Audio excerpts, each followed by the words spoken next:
Dizem que a mente pode ser o seu maior aliado, ou o seu mais cruel carrasco.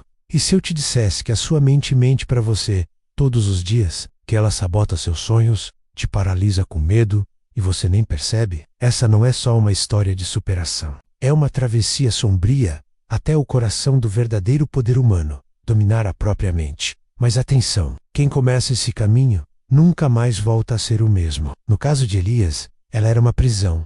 Ele acordava todos os dias com um aperto no peito. Não era doença, era dúvida. Um homem comum, trabalhador, com contas vencidas, um chefe abusivo e uma mente que gritava: "Você nunca vai sair disso." Até o dia em que ouviu a primeira voz, não uma voz de fora, mas do dentro, era como um sussurro que dizia: "Você está sendo manipulado pela sua própria mente." Elias, como muitos, vivia num estado mental programado pela escassez. Tudo. E o que fazia era baseado no medo de perder, medo de errar, medo de ter. Ele era o reflexo de milhões de pessoas que vivem no piloto automático, sem sequer questionar quem está realmente no controle aqui dentro. Foi nesse abismo existencial que ele tropeçou num velho livro, em um sebo empoeirado. Na capa, escrito em letras quase apagadas: "Pense e enriqueça Napoleon Hill." Era como se o universo tivesse entregado uma arma silenciosa nas mãos de um homem prestes a se destruir. Elias devorou aquelas páginas como um faminto que prova comida, quente depois de semanas no frio. Uma frase ficou cravada como ferro em sua mente: "Você é o mestre do seu destino, o capitão da sua alma." Mas como ser capitão de um navio em tempestade? Era hora de encarar o verdadeiro inimigo, ele mesmo. E então, começou o que poucos têm coragem de fazer: reprogramar sua mente. Elias criou o hábito de repetir um único pensamento todos os dias ao acordar: "Minha mente me serve, não me governa." Mas forças ocultas internas e externas não deixariam isso barato. O que Elias descobriu ao desafiar os pensamentos negativos vai muito além de afirmações positivas. Ele estava prestes a enfrentar a parte obscura de sua mente, aquela que não quer perder, o controle. Você já sentiu que sua mente mente para você? Que ela sabota seus planos, seus sonhos, sua paz? Comente "Eu quero dominar minha mente" se você também quer aprender o que Elias descobriu. Na próxima parte, você verá como os pensamentos sabotadores são formados e como destruir a programação que te impede de vencer. Elias pensava que repetir frases positivas seria suficiente, mas a mente não se entrega fácil. Ela te desafia. E quanto mais Elias afirmava "eu domino a minha mente", mais ela parecia rir por dentro. Naquela noite, ele teve um sonho estranho. Estava diante de um espelho, mas o reflexo sorria com desprezo. "Você não manda em nada, Elias. Você é meu." Ao acordar, uma frase do livro de Napoleon Hill pulsava em sua mente como um alarme: "Pensamentos são coisas, e não são coisas leves. São forças." Elias começou a perceber algo perturbador. Seus pensamentos negativos pareciam ter vida própria. Eles surgiam com rostos, vozes, até cheiros, como se anos de medo, vergonha, fracasso e culpa tivessem se acumulado num canto escuro da mente, esperando a hora certa de atacar. E então ele entendeu. Sua mente era um campo de batalha, e os inimigos não eram visíveis, mas eram reais. Haley ensina que o primeiro passo para dominar a mente é a autoobservação. Elias passou a anotar cada pensamento que surgia. Descobriu que, em um único dia, mais de 80% de suas ideias eram sabotadoras. "Você vai falhar. Não adianta tentar. Você não nasceu para vencer."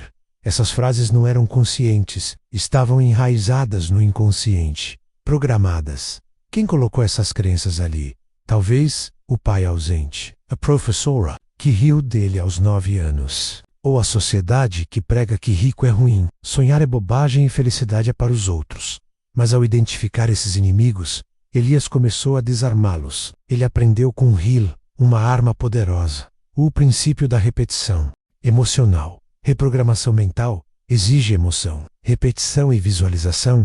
Ele começou a dizer em voz alta: "Todos os dias, eu sou o dono da minha mente. Meus pensamentos constroem minha realidade. Nada pode me deter, exceto meus próprios limites. E esses estão sendo destruídos. Eu nasci para prosperar, dominar e vencer." Mas o campo de batalha não se acalma tão facilmente. Breve, ele veria o que acontece quando você começa a vencer, e a sua mente antiga se recusa a morrer. Elias descobriu que ao mudar internamente, forças externas começam a reagir. O mundo à sua volta comica, a ruir, amigos se afastam, o caos se instala.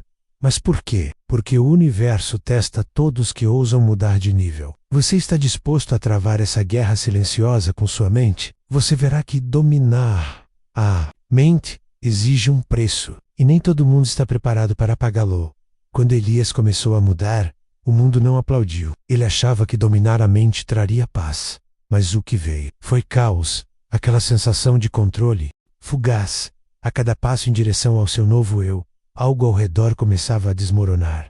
Amigos começaram a sumir. O emprego ficou insuportável. A família o chamava de arrogante por pensar diferente. Napoleon Hill havia avisado, em linguagem cifrada: a mente, quando dominada, atrai forças equivalentes à sua nova frequência. Mas o que ninguém te conta é que essas forças primeiro limpam o terreno, destruindo tudo o que está desalinhado com a sua nova identidade. Elias passou a andar sozinho, como um lobo que deixou a matilha para encontrar seu próprio caminho. Ele questionava: por que parece que tudo está piorando? Justo agora que estou me fortalecendo? E então, como se o próprio universo respondesse, uma nova frase do livro surgiu em sua mente: toda a adversidade carrega consigo a semente de um benefício equivalente ou maior.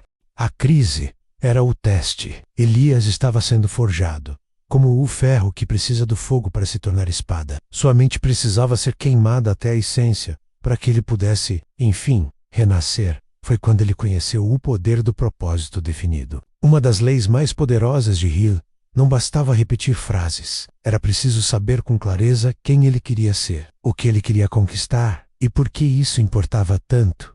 Então, Elias escreveu: minha missão é me tornar mentalmente inabalável, livre e próspero. Quero inspirar outros a dominarem suas próprias mentes, como eu estou fazendo agora.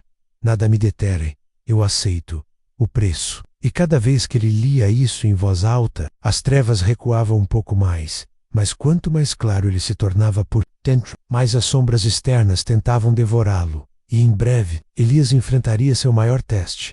Uma escolha entre voltar ao conforto da mente antiga, ou se lançar ao desconhecido, onde a liberdade mental é total, mas o ego morre. Elias enfrentará a versão mais sombria de si mesmo. A batalha final entre o ele que sempre foi e o ele que nasceu para ser. Quem vencerá? Vulcan já sente o kill. Ao tentar mudar, tudo piora antes de melhorar. Comente: eu aceito o preço, se está disposto a passar pelo fogo da transformação. O segredo de Napoleon Hill para dominar a mente. E com ela, o próprio destino vai ser revelado agora. Elias havia perdido quase tudo, mas havia ganhado algo que poucos conquistam: a consciência de si mesmo. Só que para dominar a mente, não basta consciência. É preciso coragem para encarar o próprio monstro. Naquela noite, Elias decidiu meditar como nunca. Silêncio absoluto. Coração acelerado. De olhos fechados, mergulhou nas profundezas do subconsciente. Lá, o esperava. Ele mesmo, não o Elias de agora, mas o Elias fracassado, preguiçoso, mentiroso, medroso.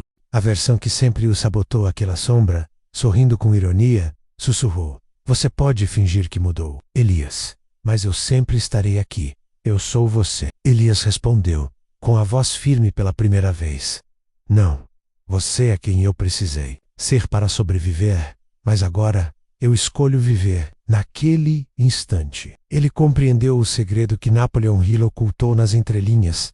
O verdadeiro domínio da mente não é destruir sua sombra, é integrá-la, transformar o medo em motor, a dor em disciplina, a raiva em decisão. O poder que tanto buscava não estava em lutar contra si mesmo, mas em usar cada parte de si como energia consciente.